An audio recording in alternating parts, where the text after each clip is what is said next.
पानी के वेग की ताकत क्या होती है, आपको इस वीडियो को देखकर समझ आ रहा होगा।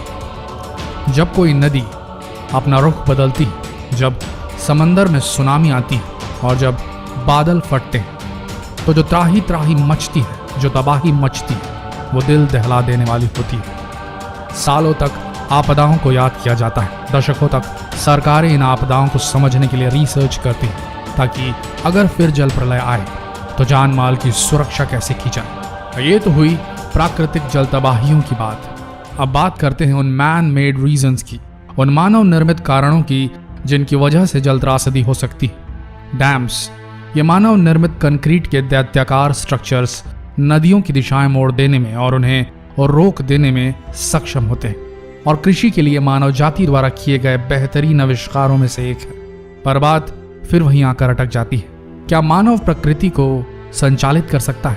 क्या मानव नेचर को पूरी तरह कंट्रोल कर सकता है? आप में से ज्यादातर लोग कहेंगे नहीं। पर सही सवाल ये नहीं कि मानव नेचर को कंट्रोल कर सकता है या नहीं। सही सवाल ये होगा, क्या मानव में इतना धैर्य है, इतना विवेक है कि वो किसी भी चीज की अति ना कर दे? क्योंकि मॉडरेशन में तो सब कुछ ठीक होता है। जहां अति होती है तो सीधी सी बात है, दुर्गति होनी तय है। और ऐसा ही कुछ हुआ है डैम्स के साथ। डैम्स बनाने में भी हम मानवों ने पर्यावरण के हर मानदंड को तोड़ दिया है। जितने बनने थे उनसे कहीं अधिक डैम्स बनाए गए हैं। अब सवाल आता है कि क्या हो अगर मानव निर्मित ये डैम किसी बड़ी प्राकृतिक आपदा जैसे भारी बारिश, बादल फटने या भूकंप को झेल न पाए? क्या होगा अगर ये बांध किसी भी प्राकृतिक अप्राकृतिक कारणों से कमजोर हुए, तड़के और टूट गए? आइए जानते हैं, अगर ऐसा हुआ तो त्रासदी कितनी बड़ी होगी। ऐसी किसी त्रासदी की परिकल्पना करने के लिए हम चुनते हैं देश के सबसे बड़े बांध सिस्टम में से एक को, भाखड़ा नंगल डैम सिस्टम को। भाखड़ा नंगल परियोजना पंजाब में सतलज नदी पर स्थित भारत की सबसे बड़ी बहुउद्देशीय नदी घाटी परियोजना है।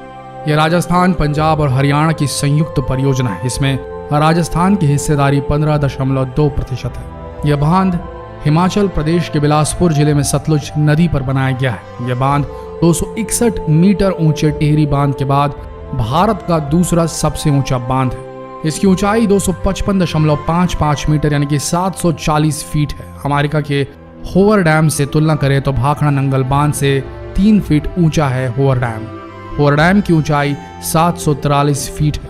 यह बांध 2 बांधों भाखड़ा और नंगल बांधों से मिलकर बना है। भाखड़ा बांध नंगल बांध से 13 किलोमीटर की दूरी पर बना है। इस परियोजना से श्रीगंगानगर, हनुमानगढ़, सीकर, झुंझुनू एवं चूरू जिलों को विद्युत प्राप्त होती है। पंजाब, हिमाचल प्रदेश, राजस्थान तथा हरियाणा इससे लाभान्वित होने वाले राज्य हैं। भाखड़ा नंगल बांध से 250 छोटे बड़े कस्बों और उनके उद्योगों को लाभ मिलता है। इस बांध की कुल जल विद्युत उत्पादन क्षमता 1325 मेगावाट है।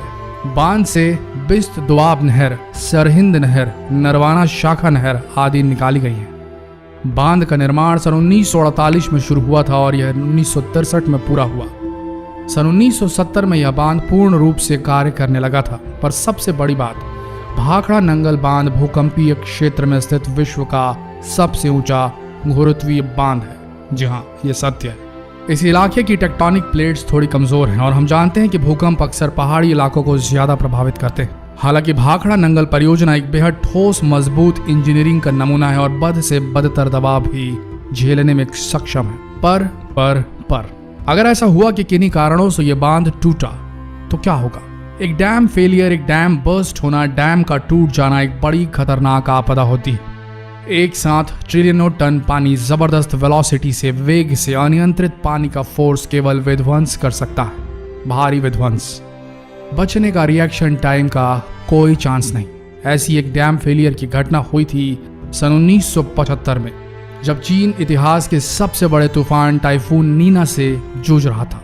इस तूफान की वजह से बैंक्यों रिजर्वायर डैम और चीन के हेनान प्रोविंस की कुछ और डैम्स ने असहनीय दाब झेला। जबरदस्त वर्षा की वजह से नतीजा यह हुआ कि चीन ने अपने इतिहास का सबसे बड़ा डैम फेलियर के हादसे का धक्का झेला। बैंक्यू रिजर्वायर डैम और कुछ और डैम के टूटने से जो त्रासदी हुई, जो बाढ़ आई, उसमें एस्टिमेटेड 1,71,000 लोगों की जानें गई और 1,10,00,000 लोग बेघर हो गए। पर जैसा कि हम जानते हैं ये आंकड़े तो सरकारी होते हैं साहब। ग्राउंड जीरो में कितने लोगों की मौतें हुई होंगी ये कोई नहीं जानता और कभी पता चल भी नहीं सकता। गांव के गांव बह गए थे उस त्रासदी में। कुछ ऐसा ही हुआ था भारत में भी। ये त्रासदी उतनी बड़ी नहीं थी पर थी तो ये भी एक त्रासदी।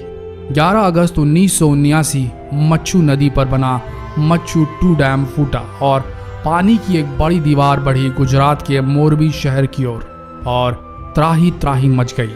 न कोई हिल पाया न कोई ढुल पाया, किसी को कोई मौका नहीं मिला। किसी ने कहा 5000 लोगों की मौत हुई, किसी ने कहा डैम के फूटने से कम 25,000 लोगों की जानें गई। किसी भी डैम का टूटना बेहद खतरनाक हादसा होता है। दोस्तों प्रार्थना है, दुआ है कि कभी ऐसा ना हो। लेकिन अगर भाखड़ा नंगल डैम टूटा तो मंजर जल प्रलय से कम न होगा। यदि ये बांध टूट जाए तो इसके टूटने से पंजाब और हरियाणा के निचले इलाकों में पानी भर जाएगा और बिजली के उत्पादन पर बड़ा प्रश्न चिन्ह खड़ा हो जाएगा। साथ ही लोगों की जान को भी खतरा होगा। इसके टूटने से सालों तक प्रभावित जमीन पर खेती नहीं की जा सकेगी, जिससे भारी नुकसान होगा। भाखड़ा बांध को यदि कुछ नुकसान हो जाए तो नंगल इसके पानी का बहाव रोक सकता है। अगर दोनों बांध टूट जाएं तो हरियाणा, पंजाब, हिमाचल, राजस्थान और यहाँ तक कि कुछ पाकिस्तान के हिस्सों में भी तबाही मच जाएगी। लाखों लोगों की जान चली जाएगी, भूमि एकदम बंजर हो जाएगी और उस भूमि पर खेती नहीं हो पाएगी। मुख्य शहर जहां पर सबसे ज्यादा तबाही होगी वो है चंडीगढ़, लुधियाना, फिरोजपुर, कालका, अंबाला, रूपनगर इत्यादि। बिजली की एकदम किल्लत आ जाएगी। यह त्रासदी इतनी बड़ी होगी कि दुनिया की सबसे बड़ी त्रासदियों में गिनी जाएगी। भारत को कई दशक लगेंगे इस त्रासदी के घाव भरने के लिए। भाखड़ा नंगल बांध कंक्रीट से बनाए गए और इतने मजबूत हैं कि अभी इन डैम के रिटायरमेंट में कई दशक बचे हुए हैं। तो ऐसी किसी त्रासदी का निकट भविष्य में होना लगभग नामुमकिन है और भारत के उज्जवल भविष्य के लिए हम ऐसी उम्मीद करते हैं कि ऐसा कभी ना हो। दोस्तों अगर आप चाहते हैं कि हम इसी तरह नॉलेज आप सब तक पहुंचाते रहें, जितनी हम में समझ है उतना ज्ञान आप सबसे बांट सकें, तो कृपया जहां भी आप नॉलेज टीवी हिंदी का लोगो देखें, जिस भी वीडियो प्लेटफॉर्म पर देखें, चाहे फेसबुक पर देखें, व्हाट्सएप पर देखें, यूट्यूब पर देखें, हमें सपोर्ट ज़रूर करें। हमें और अच्छा करने की इंस्पिरेशन मिलेगी। धन्यवाद।